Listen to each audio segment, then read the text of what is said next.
Hello दोस्तों। आज हम बात करने वाले हैं हाल ही में रिलीज हुई web series Alice in Borderland के बारे में।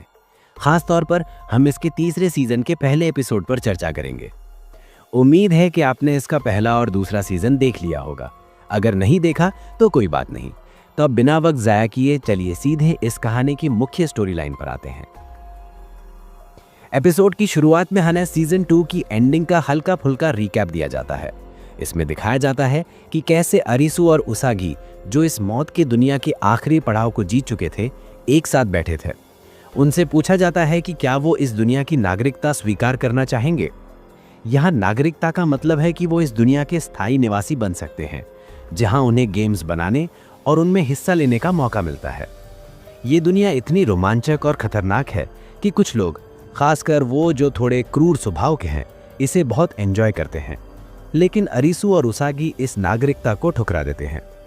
वहीं कुछ लोग जो थोड़े कुटिल स्वभाव के थे, उन्होंने इस दुनिया की नागरिकता स्वीकार कर ली। इसके बाद कहानी प्रेजेंट टाइम में आती है।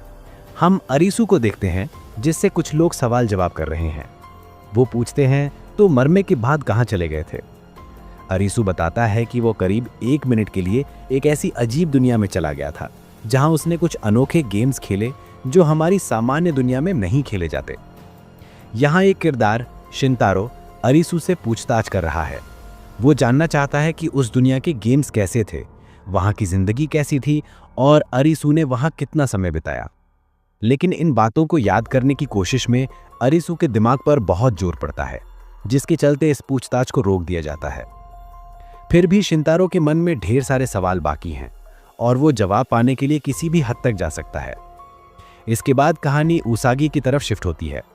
वो अपने पति अरिसु के साथ एक यूनिवर्सिटी से बाहर निकल रही है। ये यूनिवर्सिटी खास थी क्योंकि यहाँ पढ़ाई पूरी करने के बाद लोग नौकरी के लिए अप्लाई कर सकते थे। अरिसु और उसागी दोनों नौकरी की तलाश में थे। इधर शिंतारो इस यूनिवर्सिटी में प्रोफेसर है। वो अपने केबिन में बैठकर उस दुनिया के बारे में रिसर्च करता है। उसके कमरे में किताबें, इन्विटेशन कार्ड्स, लैपटॉप पर जुटाई गई जानकारी और इंटरनेट से इकट्ठा किया गया डेटा होता है। वो किसी बड़े प्रयोग में जुटा हुआ है। इसी बीच हमें शहर के बदलते हालात दिखाए जाते हैं। सीजन 1 में एक उल्कापिंड धरती पर गिरा था, जिसने सियोल शहर की कई इमारतों को तबाह कर दिया था। अब उन इमारतों का पुनर्निर्माण चल रहा है। इसी दौरान शिंतारो एक गली से गुजरते हुए एक रेस्टोरेंट में पहुंचता है।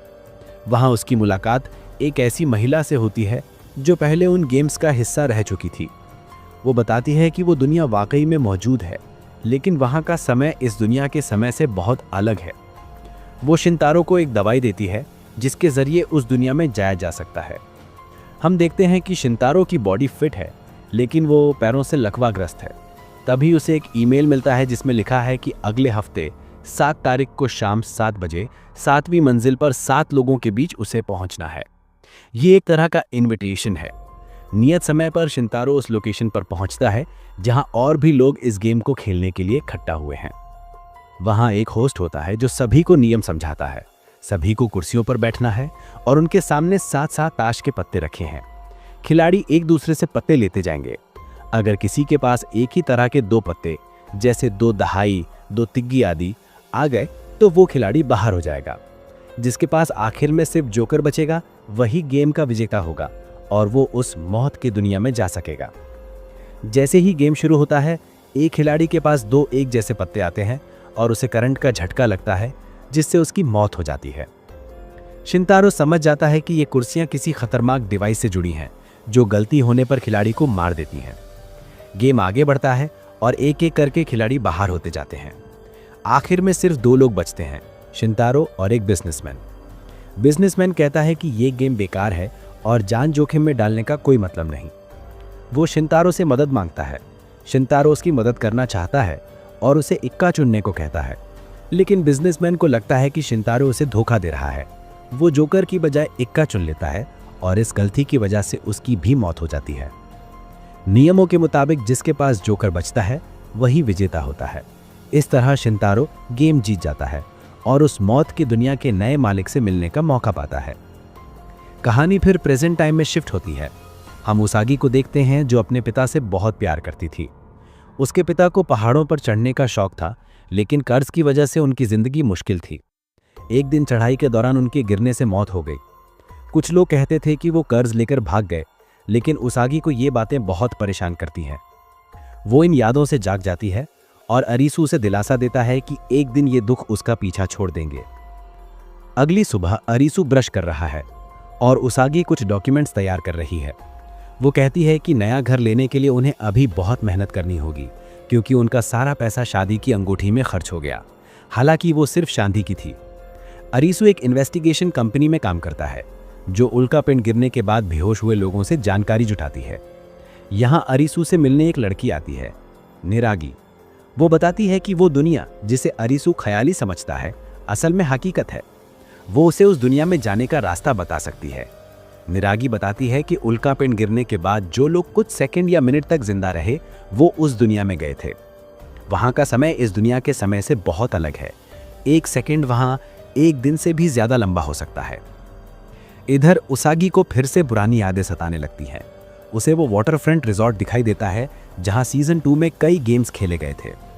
अरीसू को भी कुछ अजीब अनुभव होने लगते हैं। उसे लगता है कि उसकी पत्नी खतरे में है। जब वो घर पहुंचता है तो उसागी गायब होती है। वो पुलिस को कॉल करता है और उसे सीसीटीवी फुटेज में दिखाया जाता है कि उसागी को आखिरी बार उस रिजॉर्ट में देखा गया था और उसके साथ शिंतारो था। हैरानी की बात यह है कि 1 घंटे बाद उसागी और शिंतारो की लाशें एक अस्पताल में बुरी हालत में मिलती हैं। अरीसू को गहरा सदमा लगता है।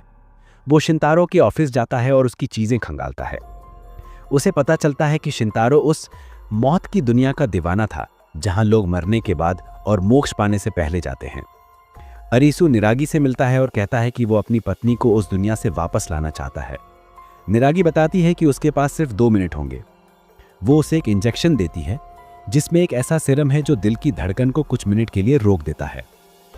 जैसे ही अरीसू को इंजेक्शन लगता है, वो उस मौत की दुनिया में पहुंच जाता है। वहां पहुंचने का सीन बहुत अजीब है, जो पिछले सीजन से अलग है। अरीसू अपनी पत्नी को ढूंढने निकल पड़ता है। उसे जगह जगह गेम्स के बोर्ड दिखते हैं, जिन पर लिखा है 16 किलोमीटर वहां जाओ या 8 किलोमीटर वहां जाओ। रात होने पर वो एक पुरानी चाइनीज स्टाइल की बिल्डिंग के पास पहुंचता है, जहां फाइनल डेस्टिनेशन लिखा है। यहाँ पहला गेम शुरू होने वाला है। वहाँ 18-20 लोग इस गेम को खेलने के लिए जमा हुए हैं। इस शानदार सीन के साथ पहला एपिसोड खत्म होता है।